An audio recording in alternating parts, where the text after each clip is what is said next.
to the... Oh, No. there we go. Thanks for the reminder, Ku. Okay, so the title of our course then is Collaboration Between Institutional Leads and Siphumelele Coaches for Student Success. I actually wrote a prompt for the chat GPT. So I'm just going to reflect a little bit on how the process was for me. I wrote a prompt which was really just, this is coaching, this is Siphumelele, you know, how would you suggest you draw the course, exploring the whole aspect of collaboration and so on and so.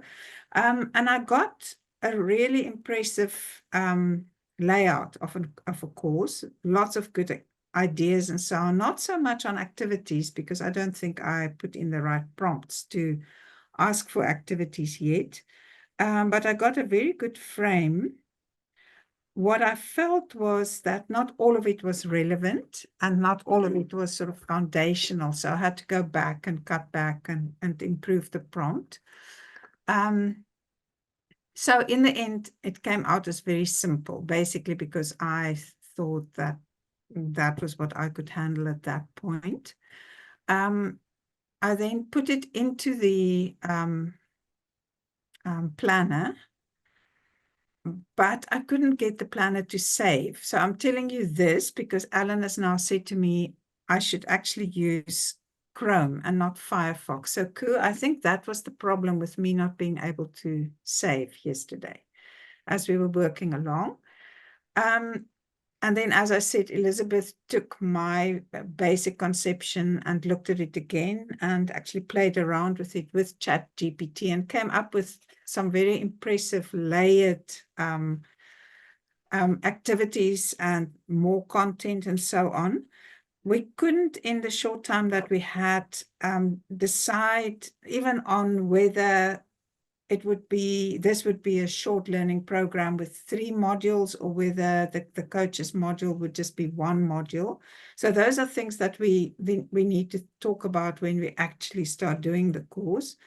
What we decided to do for today then is just, I think it ends up as an 1.5-hour module as introducing the concept of collaboration and doing a first step around what does it mean for coaches to work with institutions. And we try to make it authentic by using the Siphumelele objectives and focus areas as they are described in the Memorandum of Agreement, and to ask participants to layer the coaches' roles, which we conceptualized when we did the presentation in 2023 at the conference. So we used some of the materials that came out of drawing up that presentation. And it is a bit artificial. I mean, it was actually quite difficult to make this coherent and fully integrated, because I think what I did, and in my mind, is to use the materials available to drive the design of the course. And I don't think that's the right way around. I mean, I think one really needs to think of what you want the course to do and then see what the material should be. So because I wanted a shortcut using materials that already exist, the course itself ends up not being all that coherent, if you know what I mean. So, But can I just say, but that's what we all struggle with when we are doing it ourselves too. I'm sure Marilla will say exactly the same thing when we're working. It's always about the flow, about how do you structure, and so it's a learning process. That, yeah, I must say I think I need to reflect, and as a group we could also reflect on what kind of happened in the process, because I do think that we could learn a great deal from that. Ku, I don't know whether you agree with me, but it feels as if we had a flurry of ideas and lots of good stuff coming out. And then I sort of took a sort of very conservative step back and said, well, we have to present something tomorrow, so let's just do something. Which, yeah. But I mean, that, you know, that was very pragmatic for this particular exercise. But I mean, in general, when I'm designing, I also start, I mean, always work in teams, and I mean, teams of people, and then, you know, start by really, I suppose, brainstorming and mind mapping, you know, the key concepts and ideas for a particular course, and then drawing those down into a course outline, and then, as you say, populating the course outline with some materials that may be already available. And I mean, there's no point in redoing stuff if you have got available materials or resources. But it's just a question of how you structure them and where, you know, how you scaffold them and where you actually use them. But I mean, that's and it's always an iterative process as well. You know, you start with one design, and as you move along, you realize, you know, after sometimes when I'm on module 3, I realize I have to go back to module 1 and adjust module 1 because of, you know, how things have unfolded. So it is definitely an iterative process. Again, and then also if I could just sort of another note to the partner who's here, Ku, I did change a couple of little things in the meantime. If we look at pedagogy, and it's interesting, it actually hits on what we were discussing earlier. We had it as transformative,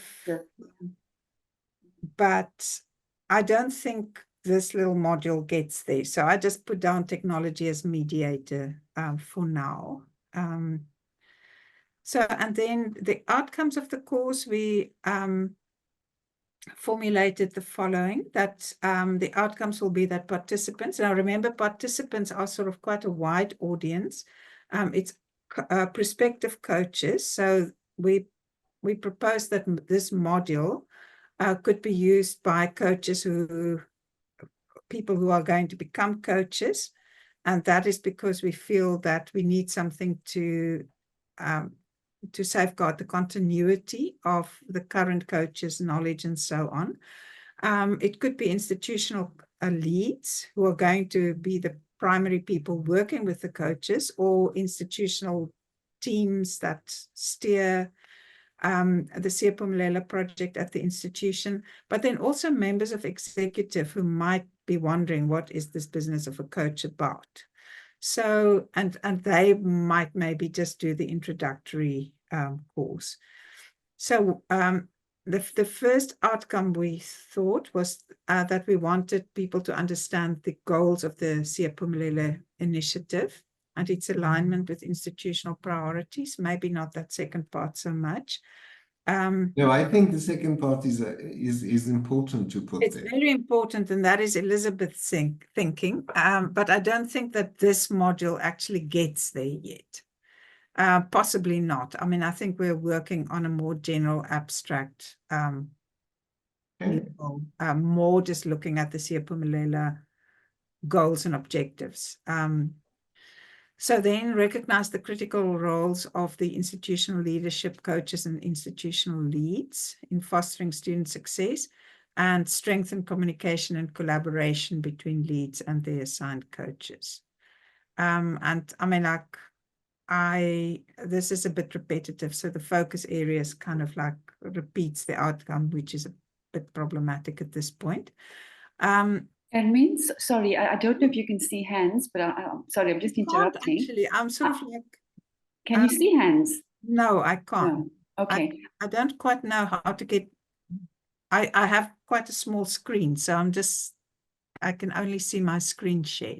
Okay, no, not to worry, but I think just wanted to add, if you just scroll back up to where you had the objectives, I think that third one, it's not just communication and collaboration between the leads and their coaches, but also collaboration within Yes. the institution, the team itself that's responsible for delivering.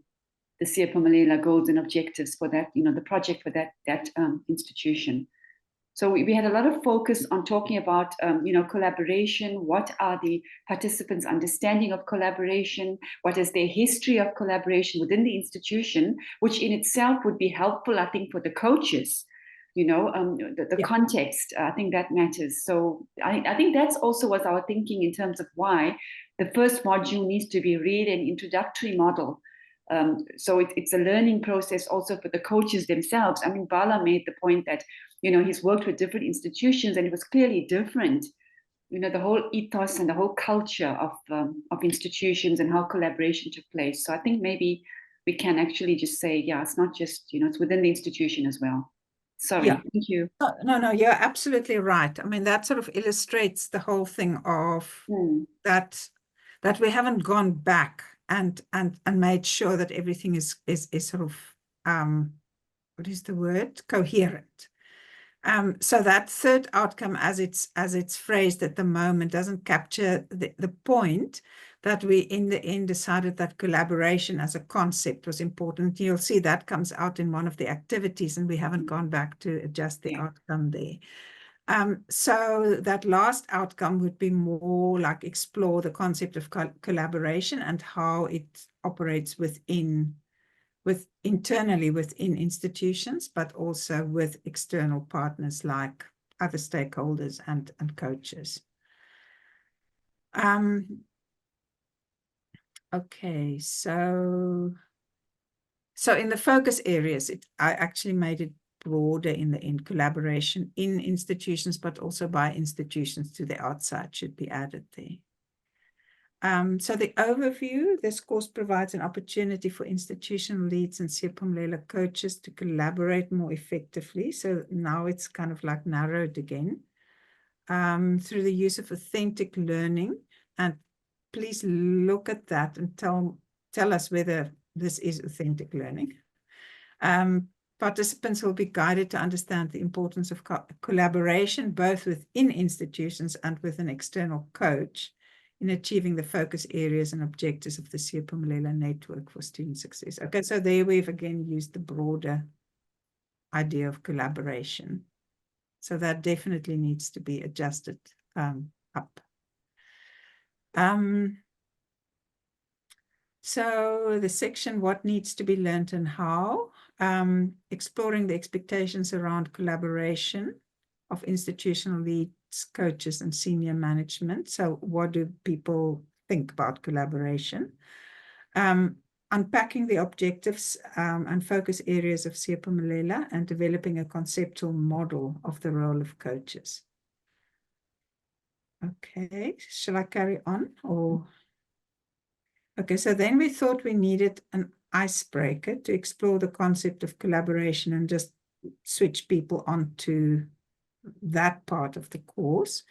We made it a 15-minute activity, and the authentic scenario here, we thought, was that you have a group of participants that have just joined the module, and they would have various ideas of what this model will be about. And this is just to focus onto collaboration. So in pairs, we asked people to make a simple drawing of one positive and one negative association that are commonly linked to the concept of collaboration in institutions of higher education. And then the pairs would share the drawing with two other pairs just to get a sense of comparison. And then we asked them to keep these ideas going for later in the discussion, and that is just an attempt to create a bit of coherence. Okay, and we thought the learnings from this would be that participants will start working together on a task, so they themselves will start collaborating. Their minds will be focused on the concept, which is important in this module, and they will reflect and visualize positive and negative aspects associated with the concept in institutions. Okay, so that is just a quick little We want to ask a question about your understandings of the word learnings.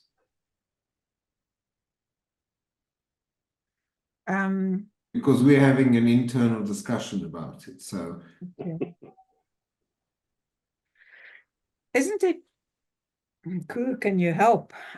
What was our understanding of learnings? I don't think we really thought about it so deeply.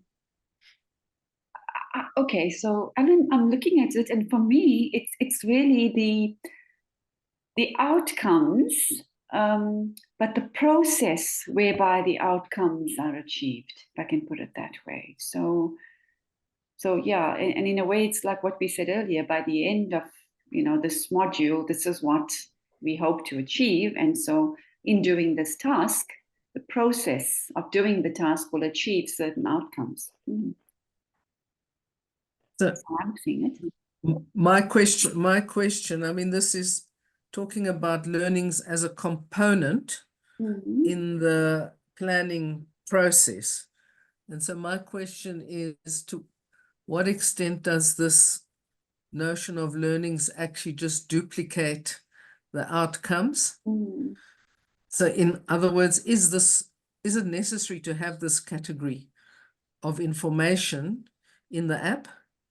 Does it in any way expand or deepen one's understanding of the outcomes? Because if it doesn't, if it's merely duplicating the outcomes, then there's no point in including this, because it's just duplication. So that's the underlying question. Sorry, I just want to scroll up to the outcomes. Overview. Outcome. Okay. I think I go with what I understand Ku as saying is that the learnings here apply just to the activity. So within the activity, it would be a step towards the outcomes. Yeah. Do I understand correctly, Ku? Yep. Mm. So maybe it would help to actually call it activity learnings as an actual heading. Do you think that would be helpful? Sue, I think Ellen might be busy with something. I see your Yeah. hands up. So I'm wondering, I mean, when we say learnings, maybe we could actually identify the skills or knowledge that they gained in this particular unit to be learnings instead of repeating what we got as outcomes. I would look at learnings that way, otherwise we leave out learnings. I mean, what particular skills are they picking up from this activity? Skills or knowledge? Would that not be learning? So in this case, it would be beginning the collaborative process themselves, like, and one could maybe get them to reflect on something like that. Yeah. But it's also not just skills, but also knowledge. The learning could be knowledge. So starting to unpack the concept of collaboration. So that would be conceptual. So even if you look at, I mean, the first one, if you reword that, it would be working collaboratively, in a team, would be learnings. It would be a skill or, something. It could also be a value.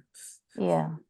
That you value, that you get to a point of valuing collaboration. So you actually understand that it has value. It's not just a sort of formulaic thing that one does.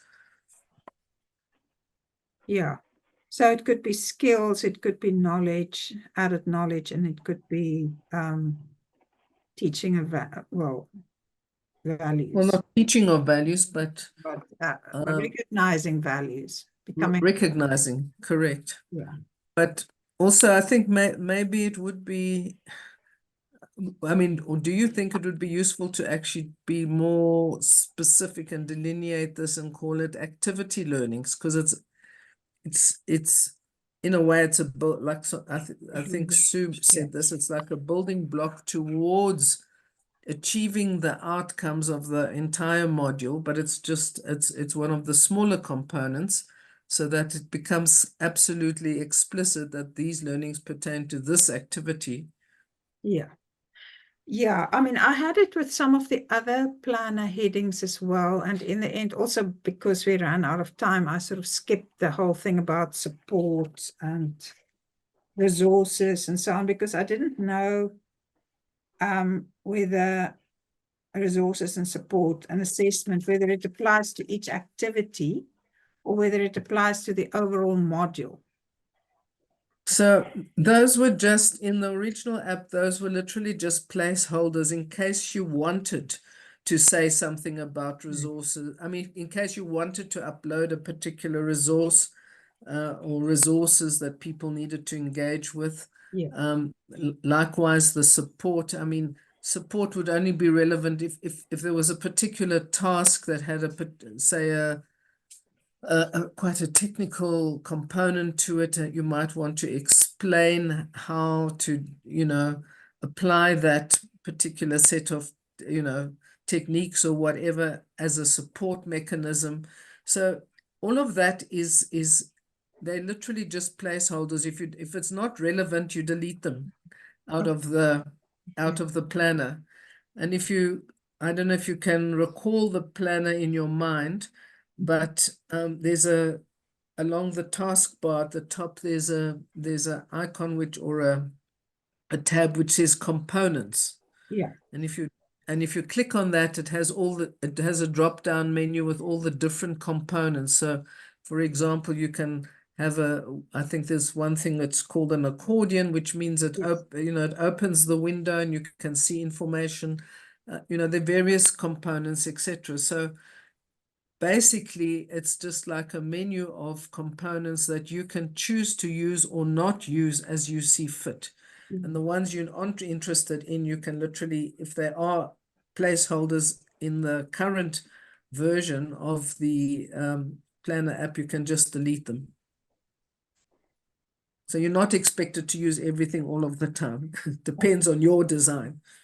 Yeah, likewise, we obviously for the icebreaker, we didn't have an assessment, for instance, or although, I mean, one could, the reflective part of it, where people think about collaboration and the negative and positive associations, I mean, that could again lead to an awareness that they might not have had previously. But I mean, this was really just a beginning, so we didn't add those components.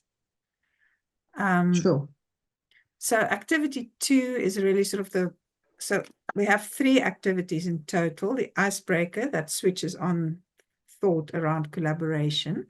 Then activity 2 is getting participants to focus, to explore the focus areas and objectives of Siyaphumelela. And then the third activity is to pull the coaches' roles in relationship with the focus areas and objectives. Okay. So for this section, we suggested 30 minutes. The scenario is that prospective coaches, institutional leads, and also senior executive of institutions are grappling with the focus areas and objectives of the Siyaphumelela network, which is what, I mean, if I can talk for myself personally as a coach, I find that it's very useful with institutions always to come back to those objectives and focus areas that are captured for this round in the memorandum of agreement. Because I think frequently, as one starts working and, the funding is coming through and people are appointed for various positions and so on, frequently I feel in my work with institutions that we drift away from the objectives. And I think it's really important to start this process with a very, very clear understanding and common understanding of what the focus areas and the objectives of Siyaphumelela 3.0 is. So that one could always come back and say, but why are we designing this intervention now? How does it actually reflect the objectives and the focus areas of Siyaphumelela? So I thought that would be good as a baseline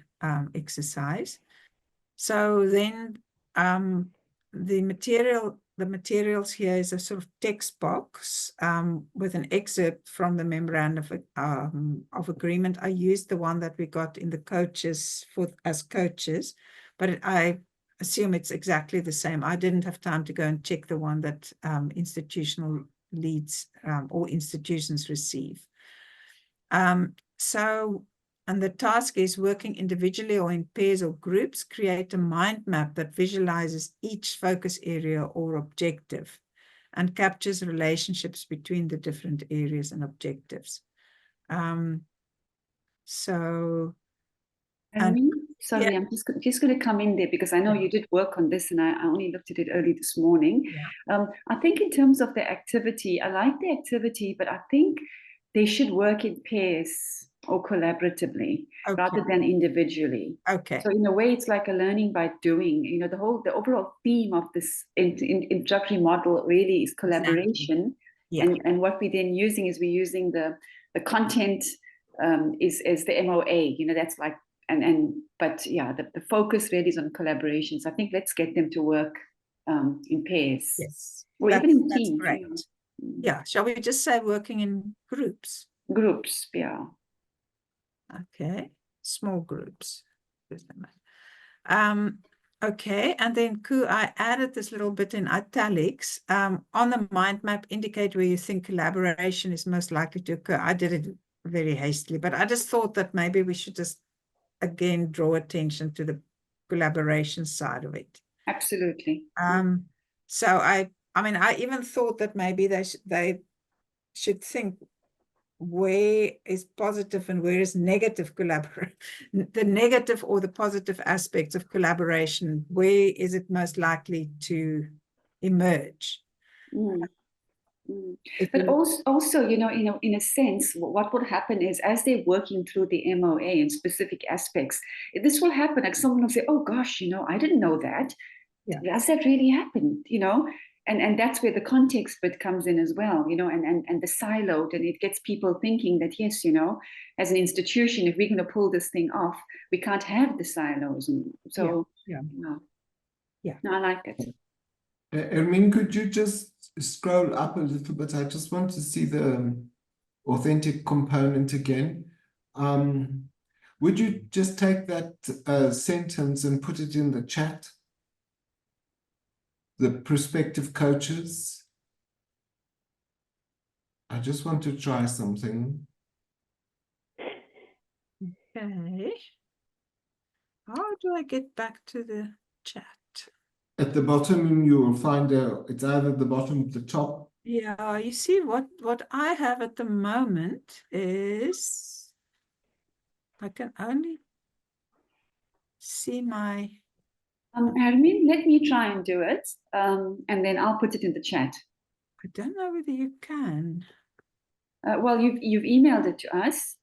Oh yeah, of course. Okay. Thank you. Sorry to interrupt. No. Can I make a tiny comment here? It's really not material, but just to say that when one's actually designing this, there's no need to actually call it an authentic scenario. You can just call it a scenario. I mean, you as the designer need to know that it's authentic, but you don't need to label it as authentic. In the same way, in your introduction, you talked about learning through authentic learning. You don't need to keep highlighting that it's authentic. The fact that it's authentic is information that the course designer has in their head. I think we're sort of clinging to the terms just to try and make sure that we are actually being authentic. So I understand.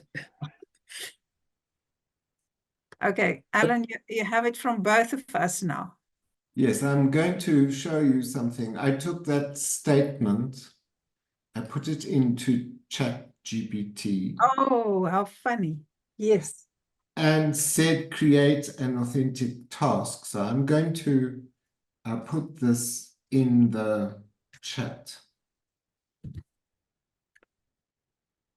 Just to to help you think about it. And so there is a research phase, a strategic planning phase, Have you a put, presentation phase. have you I I just wanted to say, that when you have these kinds of concepts, if you just think, you don't have to use this, yeah, but it's always a way of thinking. That's all I'm saying. yeah. You haven't shared it, I Alan. haven't shared it, yeah. Mhm. Oh, didn't I share it? Oh, No. I'm sorry. What's going on? You maybe just didn't. Copy and paste into. I did send it, but maybe it's too long. Oh, it's too long. So Oh, let me take half of it out and I'll put it. Why don't you just share your screen for a minute? there we go. Did something happen or Yes. Yeah. Oh, so wow. let me then just get the second half. It was 2, was it the last words? So it's just number 3 that I need to put in, is that correct? 2 is well, Oh, 2. yeah. It's got task 1 is research phase. That's all Yeah, that you so can see. yeah, so I will put each bit in separately.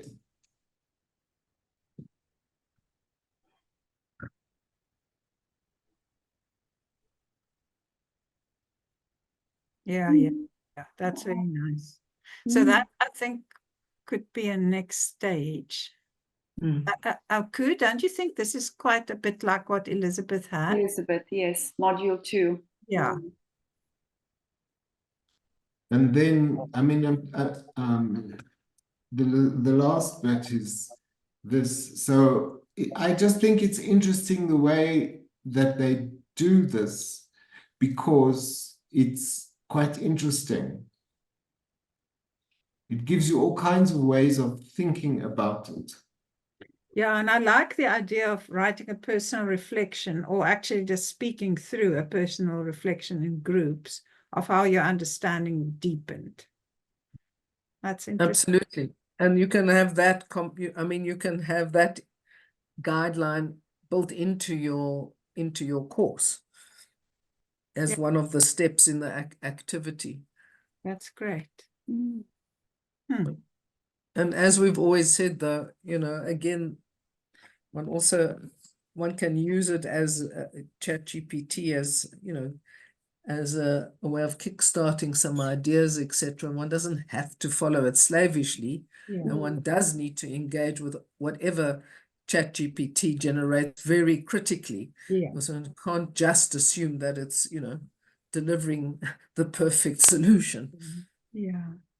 I found that especially that it very easily slips out of the core outcomes of your module, that it sort of goes and explores things beyond, and you have to come back to, okay, now what was it actually that I wanted to do? I mean, it's quite seductive because it comes up with lots of really interesting plans and ideas, but not necessarily the ones that you need to focus on Yeah. first. But that's the whole thing nice. about the prompt you put in. Yeah. And so you of course you can look at it and say, well, I don't want this, I don't want that, I want something else here. So it's just a way of helping you think about it. So here is the tool that mediates you thinking. Yeah. It's basically having another conversation with someone, like, and some of the ideas will work for you and some of them not. And Won't. some of the ideas will work at a later stage. So you park them and come back to them. So, yeah. So anyway, so the text box is basically just a bit that I lifted from the MO, Memorandum of Agreement. So it should be, everyone should recognize it very much easily. So, and with the 5 objectives. And then the learnings here is participants will internalize the different components, focus areas, and objectives. Or maybe instead of internalize, deepen their understanding of the different components. Maybe that's better. We'll discover various relationships between different components. And participants will share their understandings of different components, focus areas, and objectives. I'm sure one could come up with better ones here. So Marilla, we definitely, these are activity learnings here, I would say, because it's very much around that step of exploring the objectives of Siphumelele. Shall I carry on? I think this conversation is good because it's not only about this, it's about all of it. So we can all chip in. Yeah. And I mean, it's great. I mean, please just chip in because we are quite a small group. So I think we can keep the conversation going without really using hands and so on. And then, so then we move on to the third activity. And that is collaborating with a coach, or collaboration. I suppose it's more collaboration. So it's coming back to the idea of collaboration, but it's a specific kind of collaboration. So the scenario is you're a new coach, an institution lead, or a member of the executive attached to an institution participating in Siphumelele. And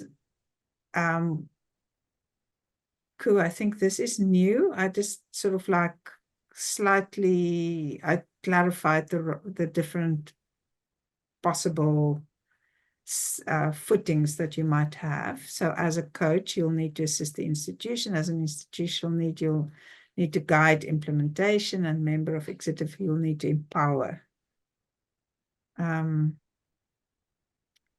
So then the task itself, this activity explores a particular type of collaboration between institutions and their coach. So that's also new, Ku. And then study the following slide from a presentation on coaches' roles. So that is just the slide that we used in the presentation. The roles are that of critical friend, connector, co-creator, developer, facilitator, and motivator. And I think we should actually open it up and also ask people to add roles that we might not have thought of. Maybe as a starting activity, asking people to look at this and see whether they would like to add roles. Because at the moment, I mean, that is where I think we are quite didactic, or maybe it was me, in bringing in this slide. It actually closes things down and it kind of says, okay, these are the coaches' roles, and first you need to learn them. And that's not really the intention. We need to find a way of opening this up a little bit better. So the question you might say is, look at this and change it into something else, or what else can you do? Because one of the, I mean, if you look at the components of an authentic task, it is about the world that we're working in, so that the task is open-ended, that it has subtasks, it's complex, different perspectives, collaboration, reflection, and polishing products. So if you think about those concepts, how does that impact on that simple diagram? How can you use those ideas for people to pull them apart and put them back together in another way? Yeah. Okay. Okay, and so then we ask people to bring things together. So using the mind map from activity 2, and then the slide and whatever else they wanted to add, reflect on how a coach could assist an institution in achieving each of the focus areas and objectives of the Siphumelelo network. So for each focus area or objective, that's strategic plan thing. Sorry, that's a leftover from somewhere else.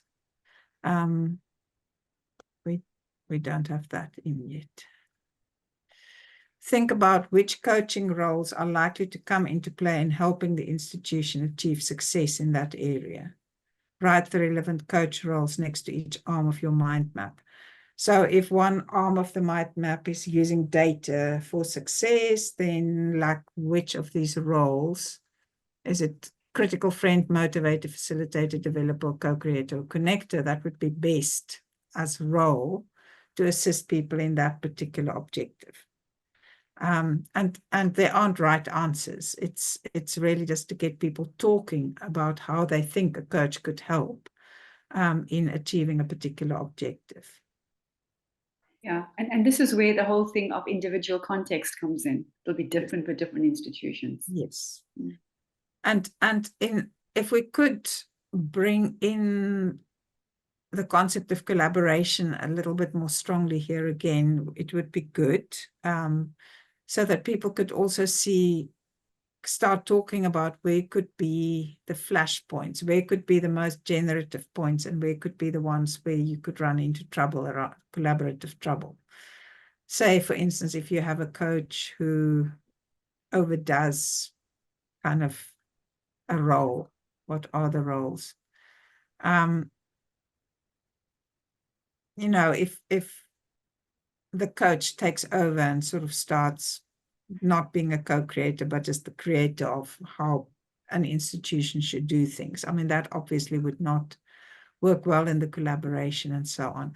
But I mean, like, as I'm talking you through this, I honestly do think that one needs a whole module just on collaboration to begin with. You know, training people a bit more in kind of like what are the responsibilities in collaborative teams and that kind of thing, the stuff around listening, how do you listen, how do you... So I wonder whether there shouldn't be a kind of pre-session. But yeah. Yeah, I mean that's you spot on, you know, and that's why I think that this is definitely at least a 3-hour module. And I think I made the comment a bit earlier in the chat that, you know, in a way, this is also going to be very useful for, because there was talk within Sadie about an SLP on student success teams, you know, and how to actually go about setting up an effective, you know, student success task team or teams or committees, sorry, right, within the institution. Yeah. And this module is useful for this particular SLP, like with coaching, but we could even say that anyone joining that one, well, maybe a requirement would be you need to have done at least module 1 of the coach's SLP, you know, but certainly I do agree with what you're saying, that this can be a proper 3-hour introductory module where we develop the whole, you know, the issues around collaboration and so on in a lot more detail. And then, of course, linking it to coaches and, you know, so a lot of scope for that. Yeah, it's turning out to be a really nice module. I hope it's going to be useful for you guys. Yes.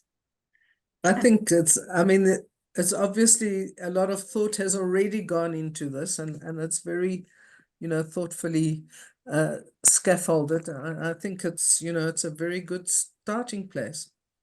Because there's been some very intense thinking around this, very short but intense. I can tell you. And I mean, Elizabeth really had lots of good ideas. And Koo, I hope you will stay on board with developing this if we come to that, because yeah, it would be really useful. Absolutely. I think I'd be interested in seeing how it turns out. Because, you know, as we were discussing it when we met, that even though I've been involved in SIA for quite a while, SIA 1 and SIA 2, DUT never had a coach. Yes, that was very interesting, because there we had a very experienced person, but this part of the SIA experience you and didn't have. yeah, and so that's I could not true. You did have a coach in the first year With because it Jan. was Jan and I that went to you. So there was a coach. Oh, Alan, I think I wasn't part of it at that stage. Yes, maybe Yes. that's true. Okay, sorry. So apologies. No, Who is completely uncoached. For a very good person on this team. So, yeah, so the activity learnings we put down here is developing an understanding of the role of coaches, and maybe also some of the challenges, I don't know, ability to reflect on institutional needs and identify how external support can be leveraged to meet those needs. They will be able to, oh, sorry, my battery is running low. Yeah, able to apply coaching roles to real world institutional challenges. And so we haven't really got to that. We really only started that, and will develop the ability to visualize and map the intersection of coach support and institutional strategies. I think that is also left over from the larger course that Elizabeth, because we haven't really got to that yet. And so here I kind of like described some of the resources, but very briefly, just the MOA and this coach's roles. Those are basically the resources we're using in this one. And the assessment, Elizabeth came up with statements, the true-false statements. But we haven't run this through the evaluator yet. We just didn't have time for that. And that was it. That's the end. thank you. I think this has been an interesting conversation. Would people like to talk some more? Oh, Well, I think, I mean, I know this isn't the, you know, the final draft, but I think it really does exemplify, as I said earlier, very thoughtful approach, and that it is the whole issue of scaffolding the process very carefully is well exemplified in this short example. So I really think you're on the right track. I think also, sorry if I may come in there, is that, you know, what you said earlier, Marilla, about this entire process being iterative is really important. And for the institutions who will be offering short learning programs, even if you think you might be presenting it like next year in March or whatever, you have to start now.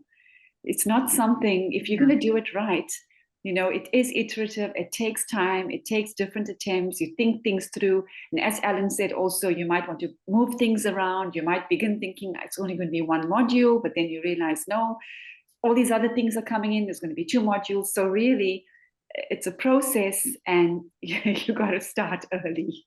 Yeah. That's very true.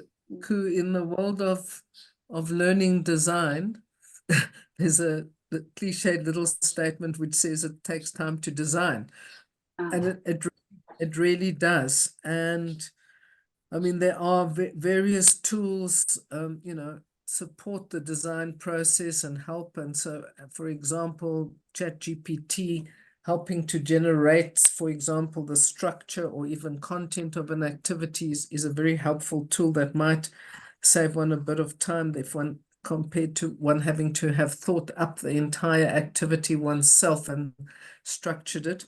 So, you know, there are ways of speeding up the process, but a very common ratio that is referenced is that for 1 hour of learning, it takes 10 hours of learning design time. So, I mean, that might be a bit extreme, and that was before ChatGPT, etc., existed, and before various online tools existed. That was a ratio that was often quoted. But what it illustrates is that it does take time. This doesn't happen. To do good quality learning design is not a quick activity. So I can take that even further. When I was making games for learning, we said it was 80 hours per Oh. hour. Sure. Wow. So so when you start interacting with very complex media, it pushes the amount of time necessary to do something quite drastically. Yeah. And the other big learning for me is always this thing of actually working with a group or team of people when one's designing. I mean, one person might be leading certain components or whatever, but having that soundboard to discuss issues and then reflect on them or review each other's work, etc., also really helps to make a richer end product. Thank you. But I think this is an excellent start, and thank you Yeah. for putting in all this effort and time. I mean, it's obvious that, you know, your group has really, you know, applied themselves very seriously to doing even this small component. So thank you very much for your time and effort. It's really appreciated. Yep. Thanks, Marilla. And poor Koo had to get up at 7 to make our meeting time. So not get up, be there at 7. Thanks, Koo. And You're welcome. Enjoy Thank you the very day. much. Tony or Koo, do you want to add to the conversation? No, I mean, I found it very interesting. It's helped me because, as you know, we did some work yesterday on the stuff I'm working on, which for the others is around the ethics of using learning analytics. So Marilla and I did some look through what I was doing, and I've got to get this ready basically in the next month, but I'm going to try and get it ready to Alan in the next couple of weeks if I can. So. No, very Yes, helpful. please. It's very. Why are you laughing, Alan? No, I'm saying yes, please. Don't leave it to the last week, please. I won't leave it till the last week. No. But yeah, I mean, some of the things that you looked at, I've been thinking of myself. I didn't go into so much detail because I was just trying to get a handle on the interface. But I've already. I ran this as work as a PowerPoint previously. So what I'm doing at the moment is converting, because this was run as an online presentation with discussion. So I'm converting that into a format that Alan can then put onto the system. Yeah. So that's all from me right at the moment. Thanks. Thank you. Koo? Not cool. It's Sue, Alan. I'm sorry. Yeah. I think this was very helpful because it actually shows scaffolding and they went into great detail thinking about every step as they moved forward. We didn't meet as a group. So what I had done is I decided to just work on the platform and use ChatGPT and other sources and put everything together to try and make a start. So that means when we actually get together, you know, there's some kind of information that's available. So there's a starting point when we actually start. I did share it with Ephraim just to see if he wanted to go in and see that whatever I did is actually on the system and it does work. Yeah, so I found it very interesting working through that process. And like you said, Marilla, with ChatGPT, it just made it so much easier. And, you know, then it's refining and looking at better ways of doing things. I mean, it gives a lot of good ideas. And I'm trying to see if I could actually share that work, but I don't know if you want us to share. But You can yeah, give us- the You can give us some FYE, ideas. some ideas. Let's see if we can. I think so. Just wondering whether this isn't a good point just to have a short break and then Yeah. to share. That would be great. I mean, we really Yes, would like. please. Okay. Good. Okay. One last comment that I would like to make is that if we keep that component and call it activity learnings, I think the more specific we can be about what the learnings are from that particular, or intended learnings are from that particular activity, I think the more helpful it would be in providing almost a guidelines / criteria for the people doing the activity to understand what the intended outcome of the activity should be. So in other words, I'm not saying that you're preempting the final outcome, but that people actually have, that the learnings are formulated in language that helps people to be very clear about what it is they need to try and achieve. I don't know if that makes sense.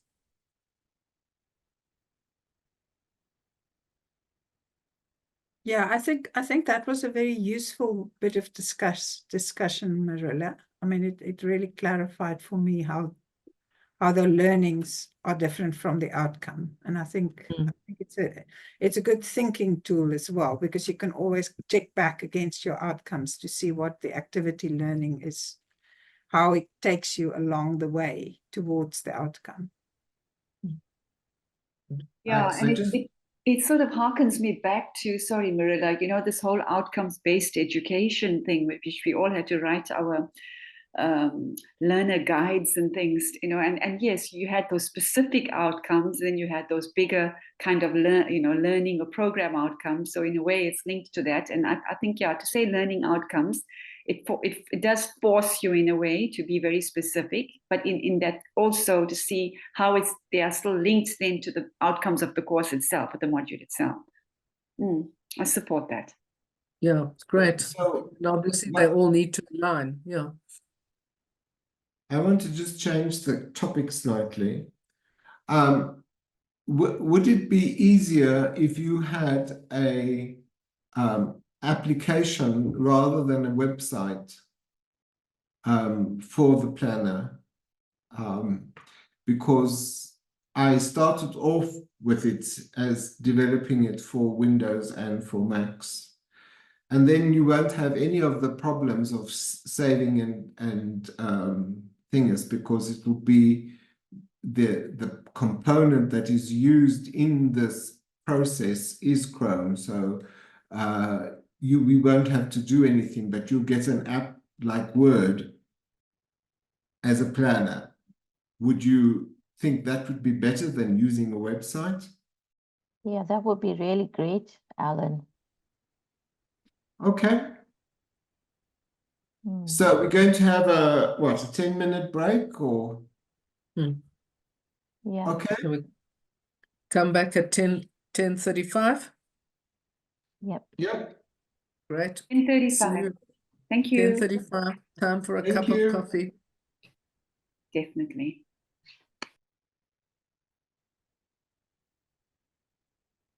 Is everyone back? I'm back. Can't speak for everyone, but I'm back. Donald. I'm back as well. Right. Seems like it. You So, Sue, Yes. all yours. Okay. Let's have a look. How do I get to that? Share my screen. Okay, so our team was unable to meet, so I decided, let me just put something together, and when we do meet, we could actually go through it, and also try and work with this platform, which was quite interesting. So the title, it's basically looking at the national FYE framework that we developed. We did meet last year as a team in Sadie offices, and we worked through it. And we developed the framework. And during Siyapumelela conference, we had a lot of engagement. We ran a workshop and very good feedback. So I think it would be ideal to run a short learning program on this particular framework and how do we unpack it, but more importantly, how do we implement aspects of the framework. So a title I gave it was Holistic Support for First Year Students, Enhancing Institutional Capacity and Student Success. And the focus area was student support. The mode of delivery we decided would be hybrid. And participants we thought would be professional development. We couldn't just choose maybe student support or academics, but we thought it would be for anyone in the institution, it would be professional development. English as the language, theory of change, knowing, and then difficulty, we just put it as basic, and pedagogy.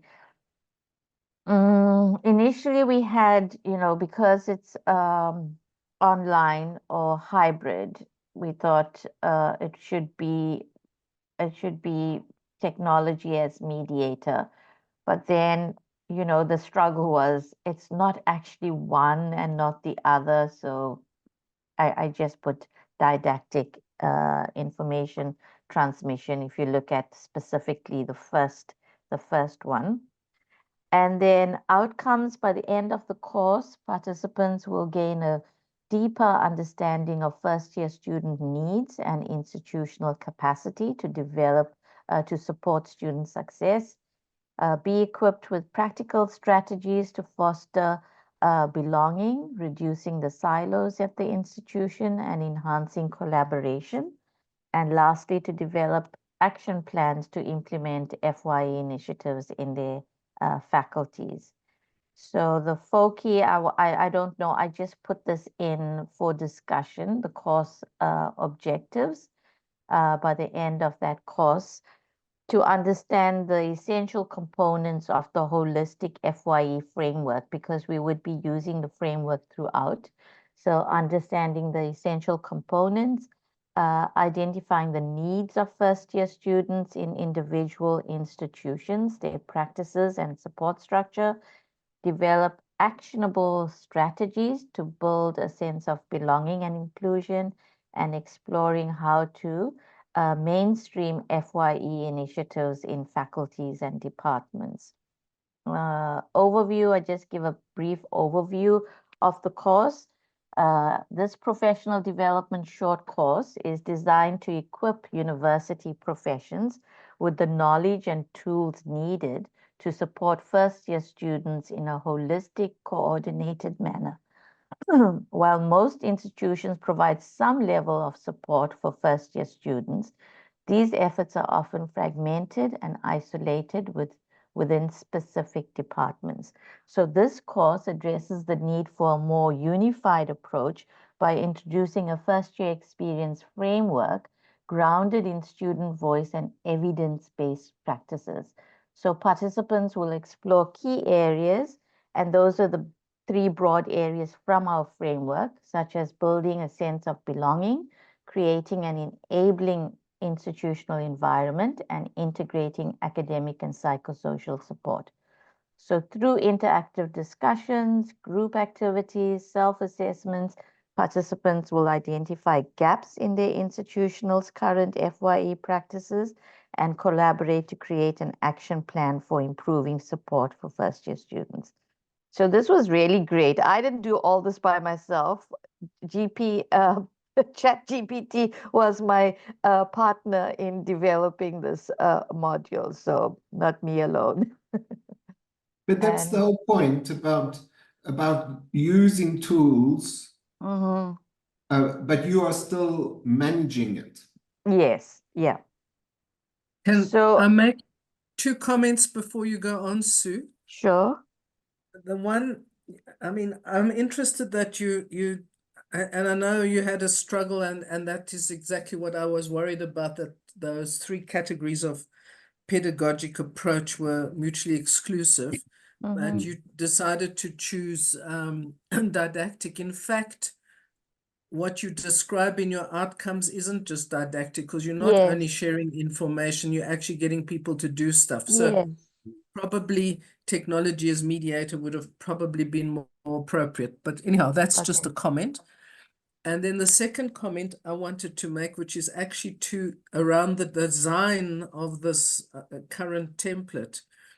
And that I was just thinking now, as you were presenting the overview, this would obviously be your first session with your participants.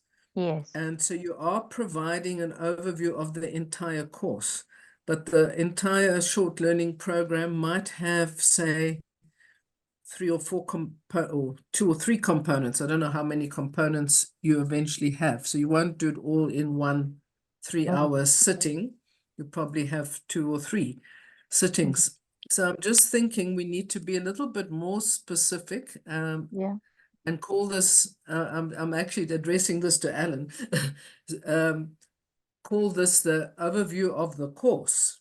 It's Mm. not just the overview of this module, it's the Yeah. overview of the entire course, which is presented in the first module or unit of learning. So that was just a thought.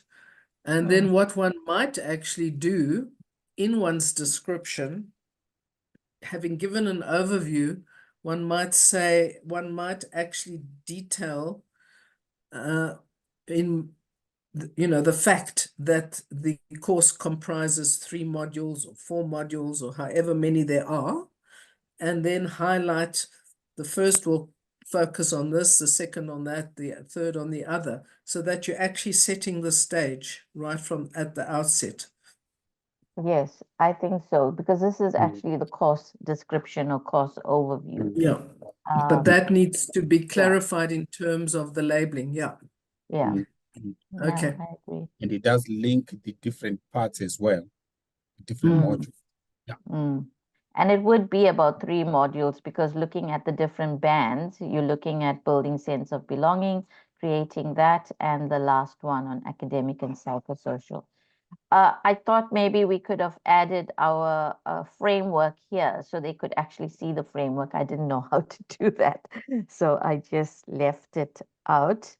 So let me E-lear- just tell you how. So if you go into any text that you have typed in, Mhm. and then at the top there's a little mountain, black one next to it. You just click that, then you select your image. Now right up at the top next to H1. Mm-hmm. Oh, yeah. Yeah, click there. Mm-hmm. Yeah, I don't think I'm online. I don't know why it's not working out. I did, Alan, what I also okay. did was I went onto Google folder and put all the graphics there, and then it does give you the link. And then Yeah. when you click, it goes to the Google folder, but the But you whole can, folder. if you add, if it works, it should work, but there's something going wrong here. I don't know why. It will take the image and put it inside your thing that you don't have to have an URL to it. It changes it. So I'll show you when we come to the next bit. Okay.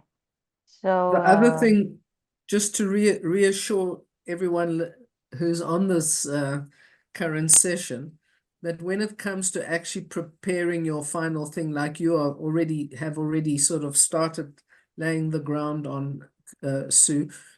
I mean, Alan will be there to support you with any technical aspects. We're not expecting people just to do this entirely on their own and struggle through the use of the app.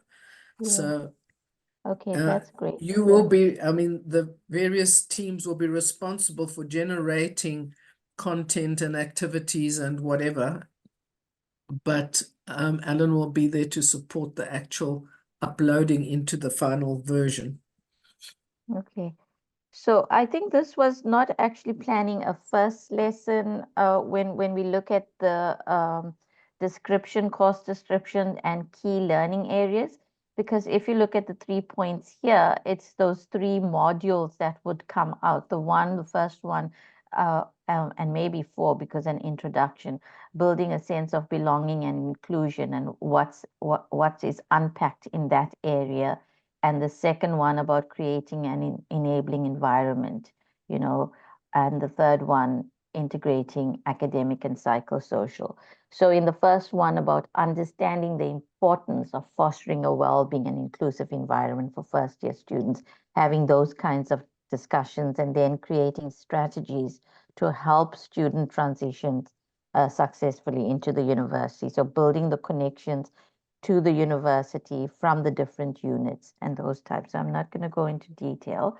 And then I just tried out one activity, an introduction activity, which we said 20 minutes, and then materials needed for that activity. You had to have flip charts and markers, hand out the outline of the key components for the FYE framework and maybe the actual framework, access to your institutional data if available to bring that along.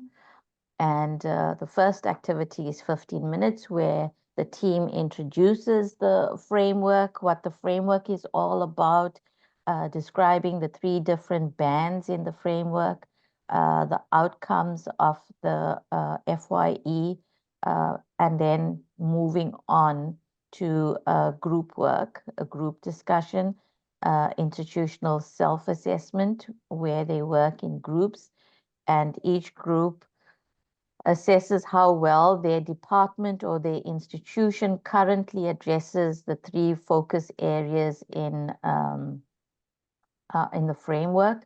And then they have a reflective activity where they have some guiding questions that helps them to look at the framework and reflect on their particular institution and what's being done.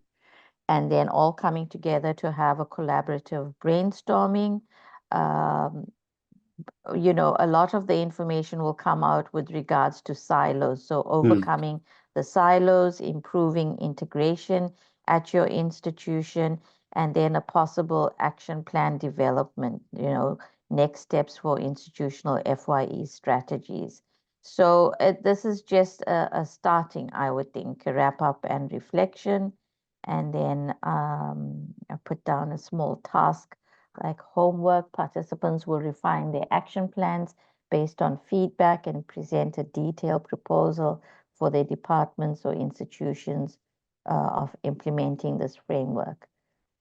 And I think that's where we actually stopped. Yeah. Okay. Efram, did Nice. you go through it and last night or have a chance? You see, what happens is if I click on that link, it would simply take me to the planner, not your course. And I Oh, suppose it's okay. because you saved it somewhere on your computer. I think for me Yeah. to open it in the planner, I would need to have its title so that when I click open, if I have it saved on my computer, if I click open, it then gives me the option to pick it from where I save it and open it in the planner. So it Okay. took me to just a blank. A blank one. So Alan, how do we do that? If I worked on it and I need to share it with the team So to at the see top what we're doing. it says files. Click on files. Yeah. Yeah. And it says save. Yes. So when I saved it, it saved on my folder. But how Yes. do I share that saved You one just with? send the document, the planner document is got where did you show me where you saved it? So when it saves as A plan. It's got .plan. Yeah, what's the extension of the yeah, document? the extension, I think it's the Google, I mean, where is It's it? Short form. .plan. See, there's it here. That's how it was saved. So when I I go and can't- open it, I can get it.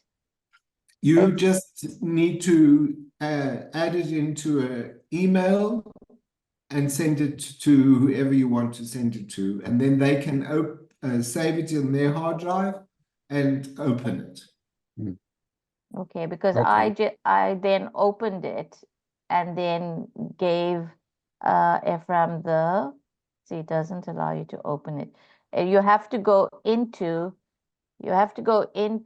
the planner and then open it. Then it allows you to open. If I go Yes, into in the other plan- words, it's just Yeah. like Word. yes. If you want to send a Word document to somewhere, then it works exactly the same. So it's a Okay. new document, open a document and save a document. Okay, Okay. so I'll try that. Yeah. Thank you. I did a short exercise. I was trying to use ChatGPT to give me an exercise relating to what you have through.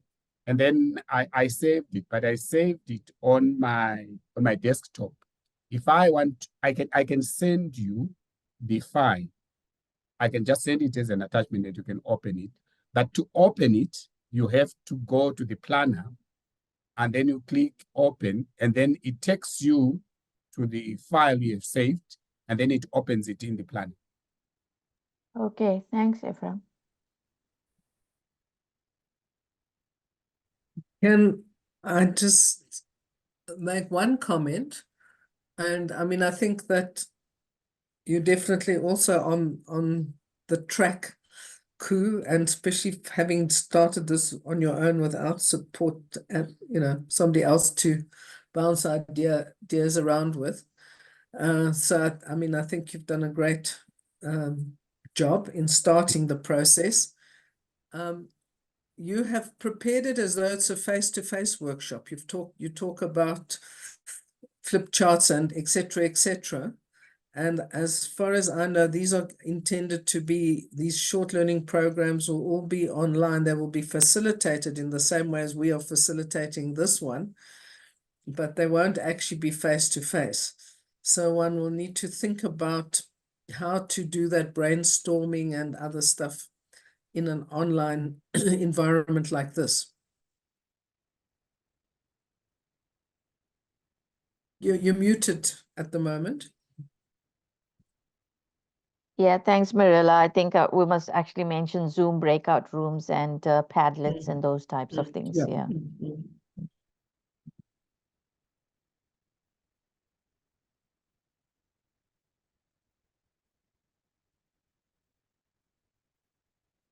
Okay. Thank you. That was Can I just nice. add one thing very quickly? Yes. Marilla, I've obviously used ChatGPT before quite a bit for things, but Marilla and I did discuss yesterday about, because I'd already got my content in a presentation, I did run it through ChatGPT, Marilla, and it sort of added, it was similar to what I had planned, which was what, when I got them to break out when I had the presentation, people went into breakout rooms and discussed stuff, but it added a couple of nice little extras. And something I've never done with ChatGPT before is to upload a document. So I uploaded the document that had the considerations, the 7, I can't remember what they're called now, but anyway, the 7 principles that you have to consider when you're, from an ethical point of view, when you're using learning analytics. And so I cut down the full document and just had those quite clear. And oh God, it read that document so quickly. And so I used that as a basis. So I sort of said, please devise an activity based on the attached document, blah, blah, blah, blah, and put in as many prompts as I could. And I must admit, it was better than my original activity. So just telling everybody, using it like that is really, really helpful. It just prompts you brilliantly well. So I will change that activity and just add in those few little extras because it's quite clever. It's got some intelligence. Okay, thanks. Great. Was that the free version though, Tony? Yes, it is. I registered I was going to for it ask when- the same question. So I registered for it when it first came out. I don't know if I'm or whether, you know, it's just a long time ago I registered, and it answers all my questions whenever I ask it stuff. So it's I think it's fine. It is the free version. I also Yeah. use the free version. Yeah, you can get an app. Premium. No, you can get the app that is free too, because I use an app on the Mac, and it is part and parcel of it, and I actually think it's 4. I can't actually see where it might say that, but let me just see if it says anything. In fact, what I have found using ChatGPT, it moves between ChatGPT 3 and 4. So it allows you to do a certain amount of work on ChatGPT 4, which is supposedly the more advanced version. And then it tells you at a certain point you have now reached the maximum usage for the day, and you will only be able to use it, and it gives you a time at 11:26 on the 20th of September. So it gives you the time and date of the Okay, next I never day. got that far. It's done it to me. So for example, I've generated quite complex infographics on ChatGPT. That's another thing to remember, that you can use ChatGPT to actually generate diagrams and graphics and so on as well. Again, it requires some quite careful prompting to describe exactly what you wanted to do. But if you give a good description, you can get a very complex infographic designed by ChatGPT. So it allowed me to design two infographics for the day. And then it said, okay, you've had your quota. Can't do any more infographics until tomorrow. Okay. And Yeah, then right. at the level 4, and then it goes down to level 3. But I've never noticed a significant qualitative difference between the two. But there obviously must be a difference in capacity. But to me, it's never been an issue. I've never seen what the difference is. Okay. Yeah, Good. I've seen Anyway, that. helpful. Sorry, Tony, on. go on. No. I'm just making a little comment. Fine, go on.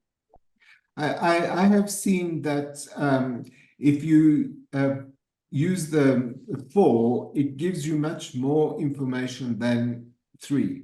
So sometimes it has more components to it. Okay. But I mean, it's still just a tool.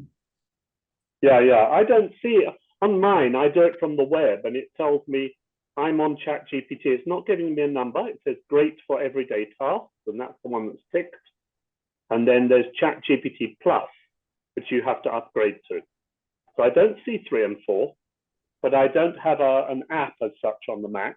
I just run it from the web. Yeah. Anyway, I also run it from the web, Tony, and I don't see anything. But it appears that it goes automatically into 4 until your quota is up. And then it tells you, that's the only time I see it. It's when it tells me your quota on 4 is now up, and then it just automatically switches to 3. Thanks. Okay, great. Oh, so let's go on to the next component, which is having all the things that we have been talking about in a single diagram. So these are the questions, and from there are the pedagogical principles, notions of learning, ICT, models, and Bloom. So this is the Nimble framework. And then there are 2 parts, authentic assessment and authentic learning, all supported that you can use ChatGPT. So remember we had a interaction about this one here. So it's open-ended tasks now. And so this diagram can help you think about things as you go along. Are there any questions that you would like to ask?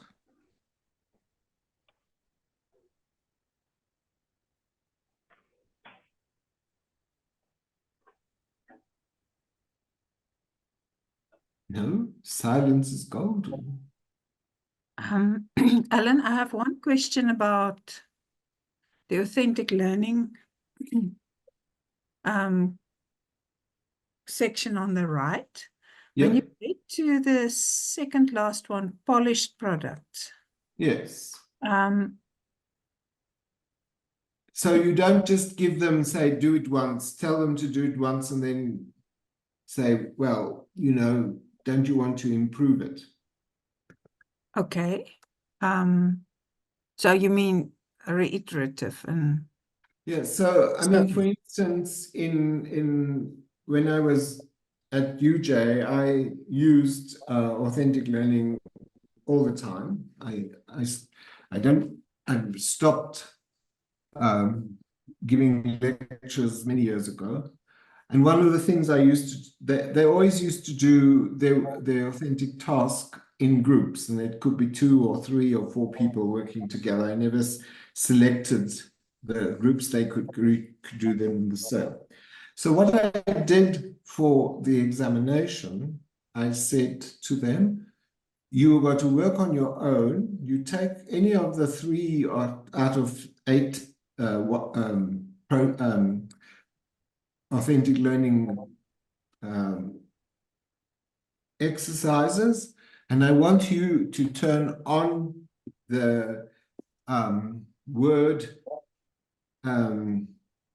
when you are, what's it called? Sorry. track changes.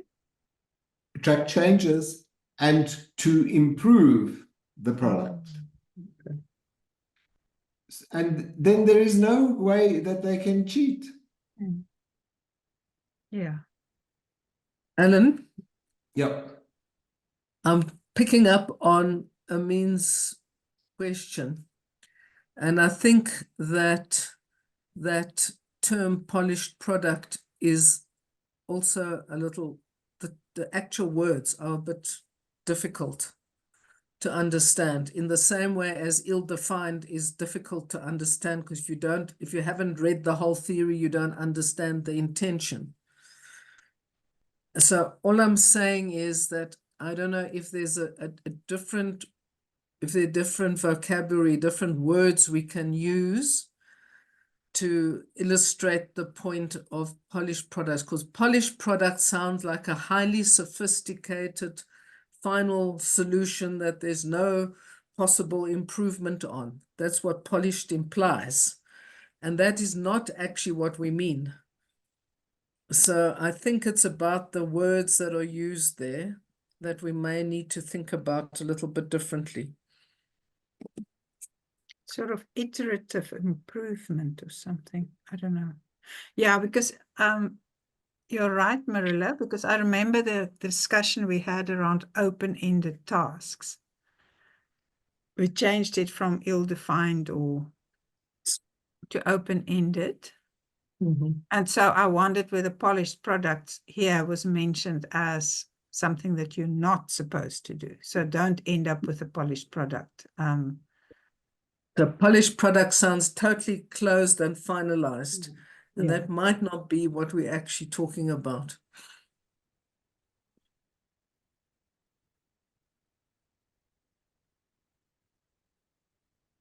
So yield polished products that include more than one iteration. Yeah. I know, but you don't see that in that the graphic that you just showed us. So maybe No, because that's that you can come back to the evaluator to get all the words that are there. even if you do more than one iteration, you still might not end up with a polished product. So I still think the term polished product is misleading. I see. I don't think it is misleading because I think they need to understand that they can't just give you rubbish. No, but I mean, what is polished for you might not be polished for me. I mean, there's all of these things are by degrees. Yeah, but you would expect certain students it is about who the student is and how they can be polished. So it's not the end of the thing. It's just saying the students need to do good work. So I still think there may be a way, it might be an issue of vocabulary, but I think there's still a way of possibly making that concept clearer in using language that is clearer. So what do you suggest? I don't know, I'm thinking. So Sue says towards a final product which could be polished or which could be, or quality. Yeah, I mean, if we say polished or quality, you are right, Marilla. I mean, who's quality or who's polished? Because something polished for you may not be polished for somebody else. So if we say towards a final product, that product could be a polished product, could be a quality product. It's left open.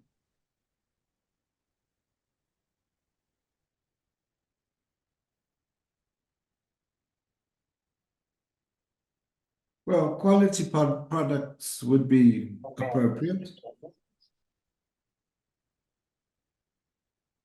Or just products that achieve through iterations.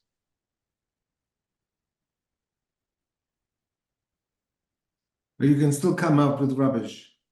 Yes, but it's unlikely that would be as rubbish as when you started. Yeah. I mean, people at least aim to make things better. Sometimes it doesn't work out like that. But if you say to people, don't just hand in your first attempt, then you usually get something better. Because surely the point here is the iteration. It's not the final point, though you do have to stop somewhere.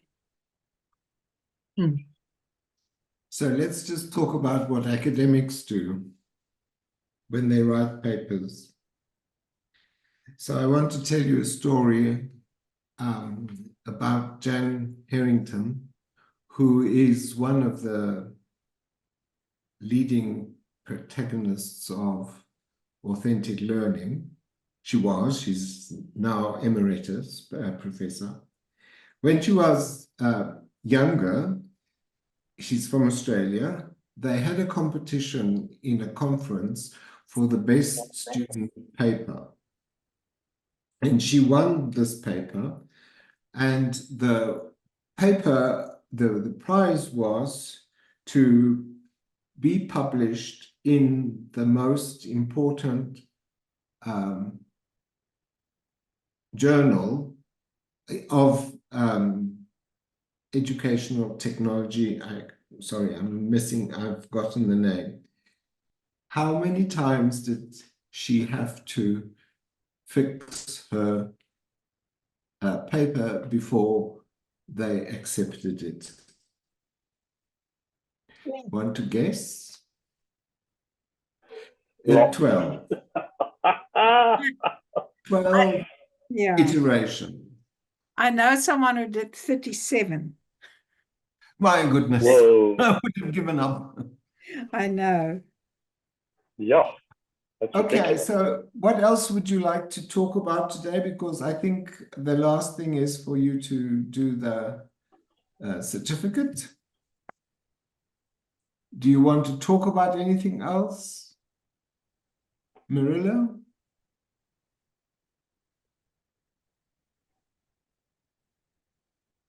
You froze, I think.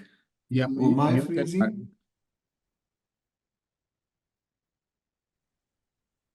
Sorry, have we lost Esther? Is Esther still on this group or not? Because she was here from UP and we didn't hear anything from her, but she seems to have gone now. Is that correct? Yeah, I can't see her. He's Okay, not that's a there. pity because I thought, I mean, she was extreme. She didn't say anything, and I just wondered whether she had, because Pretoria was going to work on something together and we didn't engage with her. Okay, she's not here, so it doesn't matter. I have a question about how further. I mean, so if we, Next steps. yeah, I mean, if we have an idea for a course, or I mean, how do we negotiate sort of working on it? Is there any sort of contract when you work on a course, or do you just do it? And whom do we contact about whether it's a good idea or not? So your first component is to me, and we can have a discussion about that. There are, Marilla, you have funding cycles for people, amount of, so when you are a consultant person, there is a standard amount of money that is set aside for 3 components in a short learning course. So we can discuss those kinds of things, and I will then help put all of it together. And there is also some money for presenting. So, Anish, just to clarify, I mean, what Eleanor said is absolutely correct. Just to clarify, initially in our planning, we set out contracts with individual partners in the partner MOAs, because particularly the old, I'm calling them old partners, previous partners who have been with Sia Pumalela for a long time, are required to develop short learning programs. So there's a particular consultancy fee that they will be paid for developing the program and for offering it. Yeah. Initially, we hadn't thought about coaches offering, designing and planning programs, but obviously that has to be an addendum to your existing contract, because it's now an additional activity. So you'd get an addendum to your contract, and you would be paid at the same rate as the universities are paid for developing this a 3-component short learning program. Okay. But Alan is the person to liaise with. Yep.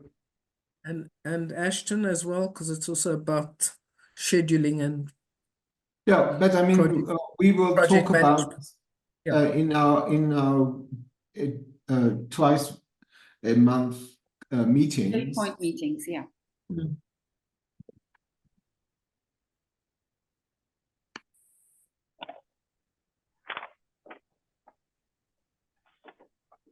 Yeah, I think, sorry, Ermine, I'm glad you raised that, because, I think as we can see this with this entire experience, and especially today, what we had to do today, it's a tremendous amount of work and effort in designing an SLP, and, well, any SLP that's worth doing, and it's something that's going to be offered to the network.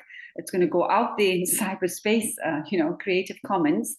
So, it's got to be, it's got to have value. It's got to be soundly researched and well presented and well put together. So, I think that effort does need to be,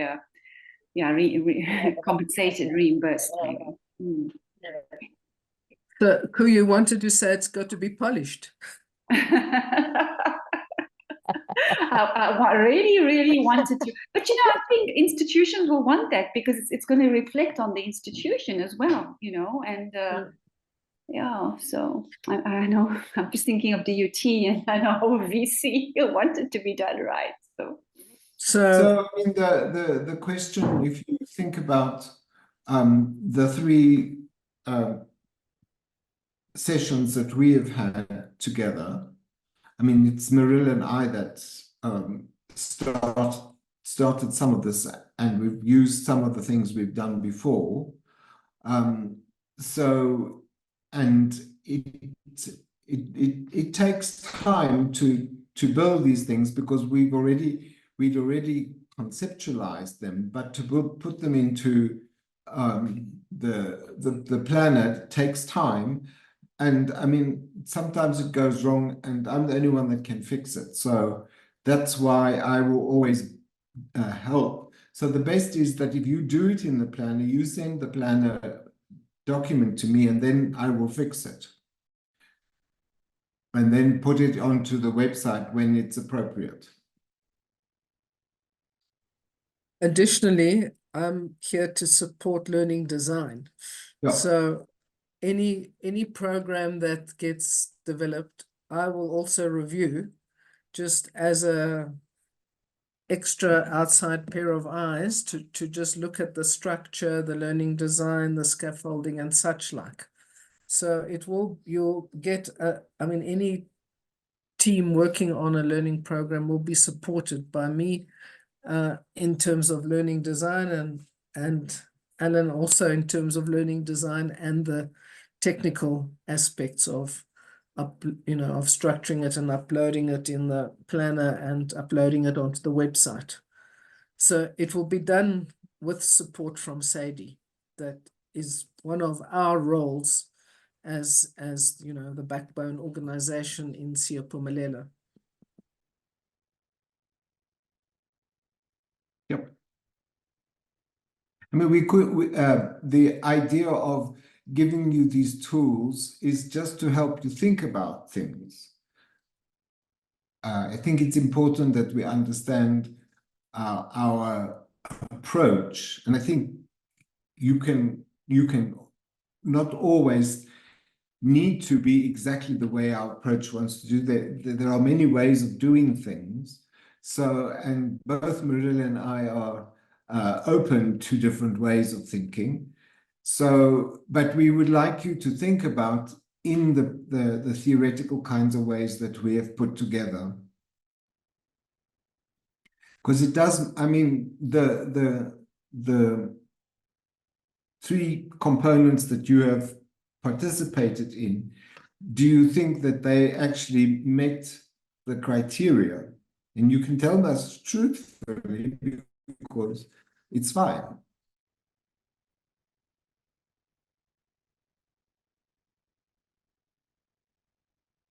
Met the criteria of what, Alan? Of a good design of teaching and learning online.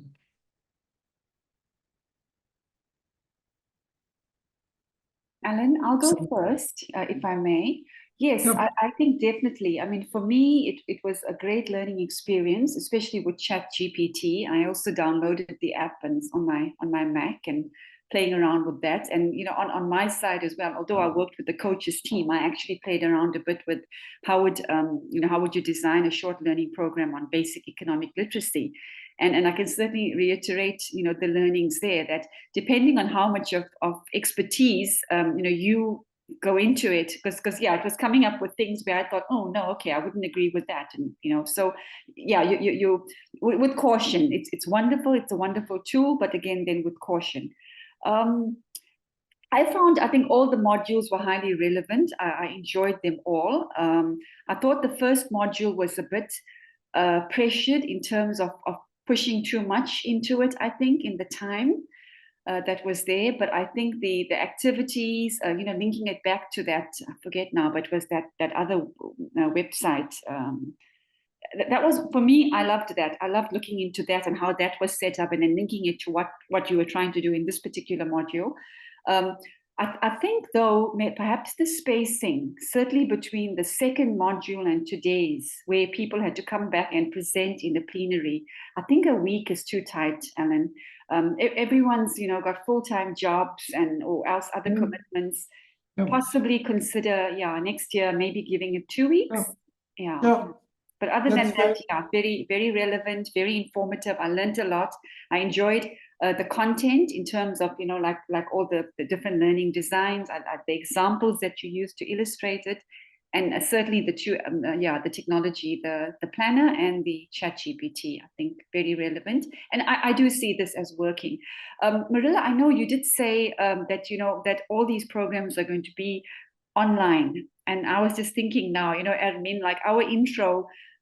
What we did for the coaches, I actually see that as a face-to-face, because literally it is learning by doing. Okay, you can collaborate online and all of that, but not everyone's as familiar with technology and playing around with different technology tools to collaborate.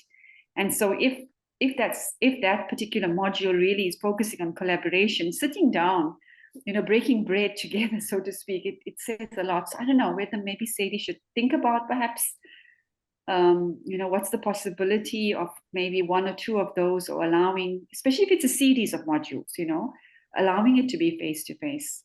But yeah. Cool. The issue is the logistics. Yeah. And the cost 20 also.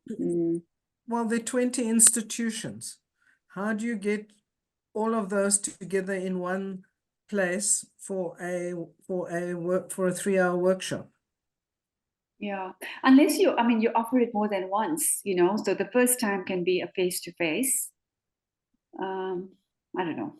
But yes, no, I accept that. Logistically, it's tough. I mean, the other point about this in the long run, or the intention behind these short learning programs, is they will then be available on the Siyaphumelela website. And with support from Sadie, if necessary, anyone can just engage with them either on their own, or a institution, could run with it, facilitate. So I'm just using this absolutely as an example. Sue, having worked through these 3 sessions, you could take you could access this entire short learning program on the Siyaphumelela website, and you could then offer it with to some of your colleagues at the University of the Western Cape, with you facilitating and working through this program with your colleagues. That could be done in a almost blended, or if you'd like, hybrid form, where you sit together in one room. You could still have the actual online program on your respective laptops, but you could also be in a face-to-face type of environment. So you could facilitate it in that kind of way. So I think it would depend how it's done regionally, as you suggested here in the chat. But the idea is that the course then exists for people to use in whichever way they see fit going forward. So the whole course needs to be available in an online version. I do take your point, Ku, about the face-to-face. I mean, I think many people find that more meaningful and effective as a way of engaging than online, that there's still some distance, even in the Zoom, however good the Zoom facilities are, there's still kind of a sense of distance. But it's in this particular instance, it's a logistical problem that we're not quite sure how to overcome, both in terms of managing people's time and getting everyone together in one place, and secondly, the cost involved in doing that. Yeah, I think the other part of it is that if the money stops for Siyaphumelela, those workshops will still be there. So other people can still use them and learn from them.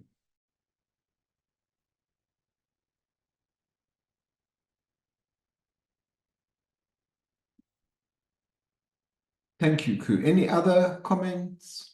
I mean, if we take this particular set of workshops as an example, as you will see, I mean, you know, every week different people have not been able to attend, and today has been particularly bad in terms of attendance. People have all, you know, valid reasons for not being here, but the problem is, you know, this sort of, if you can't even sit at your computer without having to travel for 3 hours, it kind of highlights the problem of the logistics of trying to get a group of people together. Yeah, that's so true. I think Ku did a good job with capturing whatever I know I wanted to say with the 3 workshops. So thanks, Ku.